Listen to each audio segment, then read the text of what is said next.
সেজলে বড় ভাই আছে, শহীদের বড় ভাই আছে, শহীদের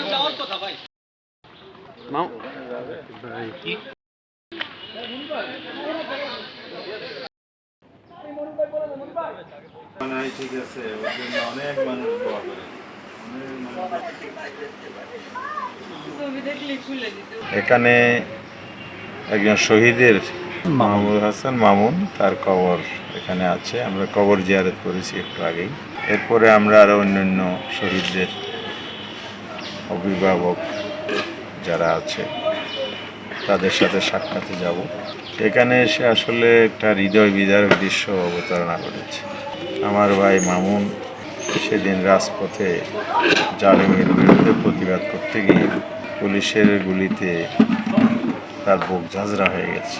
নির্মমভাবে শহীদ হয়েছেন, নিহত হয়েছেন, দুনিয়া থেকে চলে গেছে। তার 1.5 বছরের 14 মাসেরই বলল 13-14 মাসের একজন সন্তান, মেয়ে সন্তান রেখে গেছেন।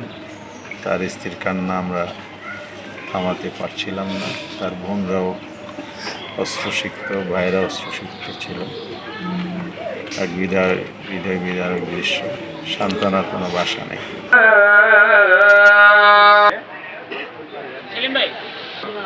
সূরাতুল আল ইমরান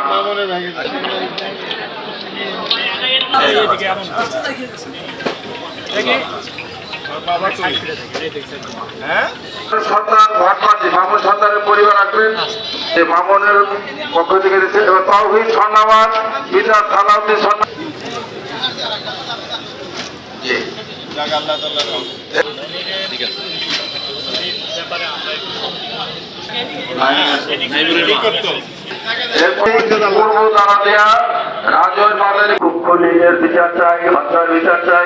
আমার ভাইয়ের একটা মেয়ে আছে 14 মাস বয়স, ওর জন্য সবাই দোয়া করবেন।